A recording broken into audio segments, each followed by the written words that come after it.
Before the opening bell, U.S. indices, they closed down on Friday, pressured by utilities, food, beverage, and tobacco and household and personal product sectors.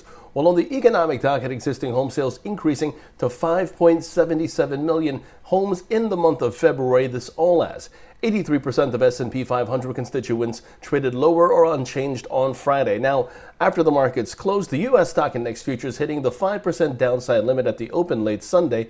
The Senate failing on Sunday evening to move forward with a $1.4 trillion Phase 3 coronavirus rescue package intended to help businesses and families. Meanwhile, U.S. President Donald Trump declaring that a major disaster exists in the state of New York, ordering federal assistance to supplement state, tribal, and local recovery efforts. New York State, California, Illinois, New Jersey, Connecticut, Ohio, Louisiana, and Delaware issuing statewide stay-at-home orders. The number of confirmed coronavirus cases in the U.S. surging past 34,000 with over 400 deaths, just behind China's over 81,000 cases and Italy's 59,000 cases.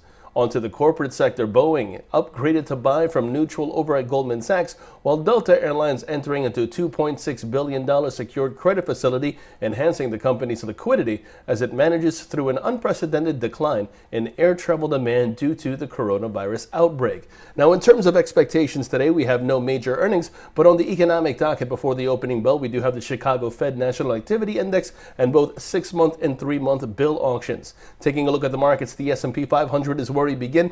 That looks for 2030. The Nasdaq, that intraday sees the downside prevail, and that's in focus. Short positions below 71.25 are favored, with targets at 64.90 and 63.40 in extension. The relative strength index is bearish and calls for further decline. This while the Dow Jones does see the downside prevail.